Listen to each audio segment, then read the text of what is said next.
Beerzerker.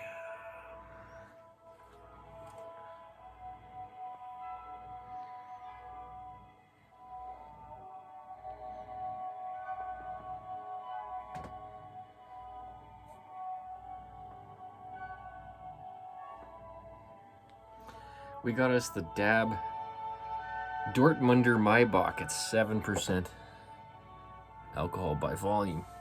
Maibock, meaning Maibock or Haller lager, is also called, can get up to a little over 7% alcohol by volume.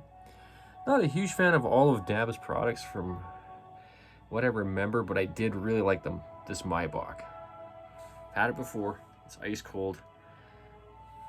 Picked up this mug a while back because it's just a solid ass dimpled fest beer style mug. So yeah, well, we got some, looks to be some, maybe some beer awards or something previously won by this beer, and we don't get a whole lot of the Maibock, so these can be like a little bit of malt color in them, nothing too crazy, not like a Marzen or anything like that. So it's a spring beer brew for the month of May, but this is Canada, so June is like our May. Our climate maybe not the most temperate in the world.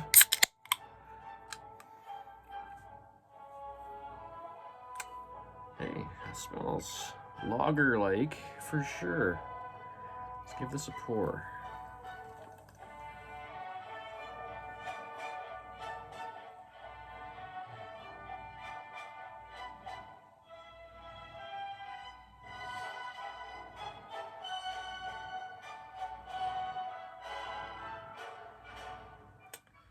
Well, yeah, it's a fairly carbonated beverage here.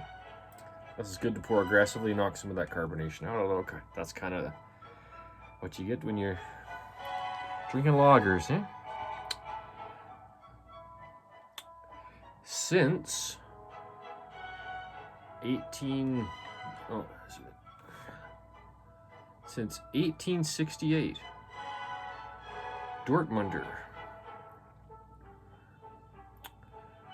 Something in German brewery. German strong beer, 500 milliliter can. Fills that big glass about perfectly. Oh. It's not gonna give us any hop information or anything. I did actually look up the style a little bit, but not really the beer. So let's give it a taste and a whiffy whiff. Not a whole lot of aroma, just dank Euro lager smells. No bottle skunkage, of course, but it does smell a little skunky regardless.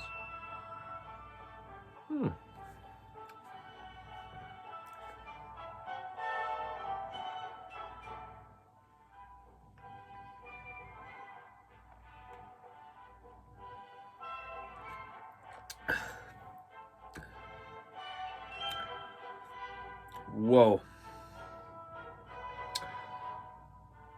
Super crushable beer at 7%.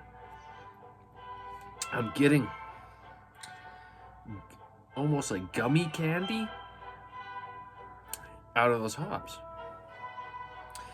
Now, because I have brewed with these noble hops, trying to make some of these German styles and failing at what I was attempting to do because the Hallertau Mittelfrüh and the Saz, and what else? I think I got another one. I think of Tettnang as well. Those are very nice, delicate hops. They are not what I was thinking I was trying to brew with. I got that out of Perla hops. So if you want to get the stanky, strong hops to make like the type of beers we're used to thinking of as lagers, that Perla hop, it took me a while to find that and brew with it and get. Now these other noble hops, you're getting like dandelion top flavors and flowers and fresh cut grass, and I mean they still have that stanky kind of lager, skunky kind of do a little bit, but they're more like earthy and floral, almost like a British hop, but more floral. And I'm getting that out of here. I don't know what exact variety that is. That's why I liked this beer last time. They know how to use those type of hops as I. Well, because they come like 2 point something alpha acid. Just you don't get the bitterness you need out of them. And if you throw in any American bittering hops, even though they're supposed to be neutral, like Magnum or whatever, it still comes out like Cascade. Not Cascade, where something like grape, you do get a little bit of that American hopness. I don't give a shit what anyone says, especially in a lighter beer like this. This is just, the aroma is fantastic. I love this beer last time, and I love it again.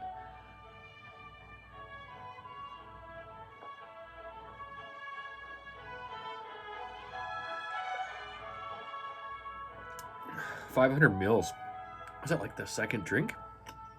I could have downed it all, but I want to show that the aftertaste is amazing on this.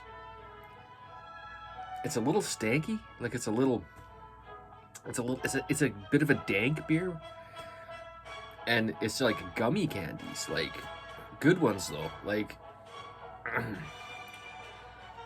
like a little bit of the sourness with the sweet. I don't know how you describe that. I don't eat a lot of candies or whatever, but fuck, that aroma is just the hops they use in this are, and you know, some of these European beers, they're not against using hop extract. I'm not a malt extract. What do you call it? Enabler or whatever. But hop extract's not. I wouldn't put it in the same category as, like, actually Pilsner Urquell is brewed with hop extract, and I think, you know, even I don't know, quote me, but a lot of Euro beers, they're not, especially German ones, like let's say Lowenbrau and different ones, they're not necessarily super home cooking exactly all the time, but they are kind of like, this is a lot better than most, if not all, damn near domestic pale. Well, probably all domestic pale lagers, honestly.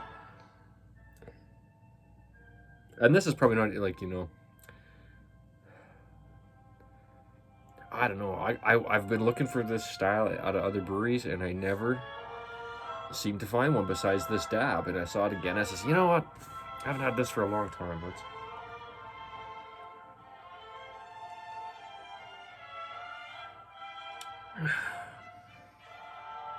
That is one dank ass Euro beer. That is.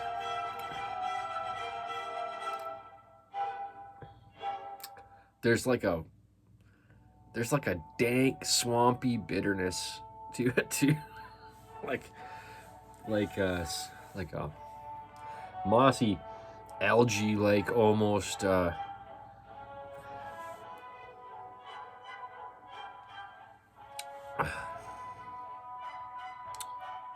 That is nice.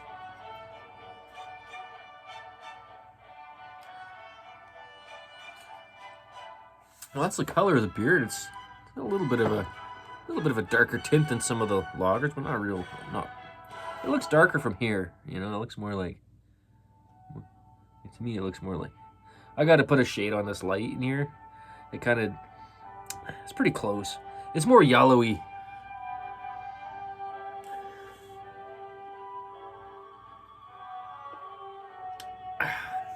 Oh, that's going to be a tough one to rate. It's dank, it's funky, it's bitter. It's quite bitter. I would say the IBUs on this has got to be getting well into the 30s for sure. If not even 40 IBUs or something. And then the floral characteristics of whatever type of noble type hops or whatever the hell it is they're using. Well, I'll tell you what, that's a tough one too. Oh, good. Jeez, you gotta listen to old people music or they just hit you with the ads, you know what I mean? That's it. Some people might not like it because it is a dank, swampy, kind of bitter Euro lagery thing, which I do like that. I like the green bottle beer. I like the Grolsch. I like the skunky Euro lagers. This one's just, it's just something with the hops mostly. And at 7%, it's super crushable. That's a wicked beer. I know a lot of people probably talk shit about Dab, and I think I've had their other beers. I didn't like them as much, maybe. I can't exactly remember, though. I do remember super fucking liking this one before, and again, my perceptions haven't changed on it.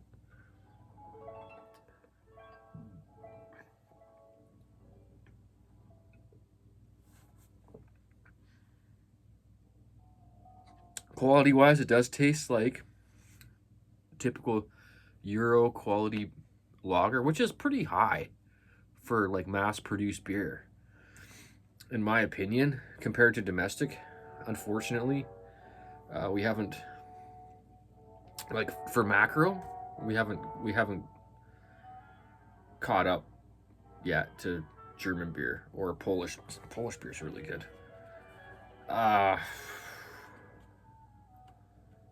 Or I don't know. I'd say quality wise, it's up there. It does taste mass produced a bit still. It's dank. It's bitter. It's floral. Got the right, maybe a little too carbonated. You know, it does taste a little. The bitterness is weird and wacky, but if you're used to drinking IPAs, it's not that. I could see how a lot of people would be like, "Oh my goodness, this is just the hoppiest thing ever." Like people that don't drink craft beer or IPAs or anything, this would like freak them right out probably. But if you're used to drinking IPAs and double IPAs, the bitterness on here is pretty mellow. But it's definitely there. It's definitely way up for mass-produced lager.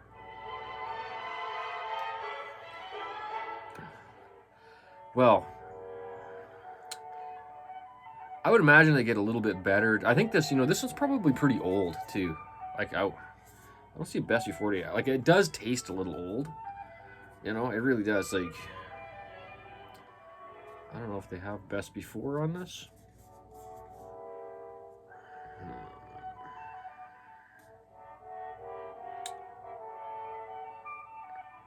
Radenberger, Gruppe USA, Norwalk, U.S. importer. Applicable. Yeah, I don't know if I'm. Ingredients: water, barley malt, hops, and hop extract. See, did I not call hop extract a little bit? There's definitely some. Well, maybe it's hop extract from noble hops. There's something about the bitterness in there, and Nah, Europeans like fake flavors, man. I'm telling you. Not that hop extract's a fake flavor. It's not. It's just concentrated hop oil, I'm assuming. But yeah, it definitely tastes like more like the Tettnang and type hop. Maybe it's Tettnang extract or something like that. Huh. I am not getting a best before you. I am curious to know how old this beer is, because it does taste a little bit old. But for hop, Pilsner recalls hop extract too, and it's also pretty banger. You can almost tell a little bit more in that one. I'm going to say this is pretty good beer. I can't give it 11 out of 11 because I've brewed better lager. Thanks, Wine Stefaner, for donating your yeast strain. It's absolutely fucking banger. But, yeah, this is... For being available and everything, that's great. But I'm gonna give this. I don't know. I say solid 8.5 out of 11 on this one. For style and stuff, it's pretty good. The hop extract, I'm gonna ding them points on that. A little bit. If it was all fresh hops and they were put together, but like that, but you know what? Like, what is cryo hops is just, it's like the crystal out of the powder out of the buds or whatever with the hops. In a way, that's concentrated. This is just a liquid kind of more processed thing. But you can't kind of tell. So I'll give this one... I'm going to give it like an 8.5 to a 9. I'll give it an 8.5 out of 11. I don't know if I can quite go 9 because it's like, there's some pretty good lagers out there. It's just this one, this style, that's super crushable 7%, really. That's amazing. Yeah, I'll give that, what did I say, 8.5 out of 11. Wow. Not disappointed in this one. Huh, although a lot of Euro mass-produced beers I actually don't get that excited about. But this one in Pilsner or Cal, I do like. And then a lot, and Grolsch I like, of course. And then a few others. Beerzerker. And I'm out. Yeah.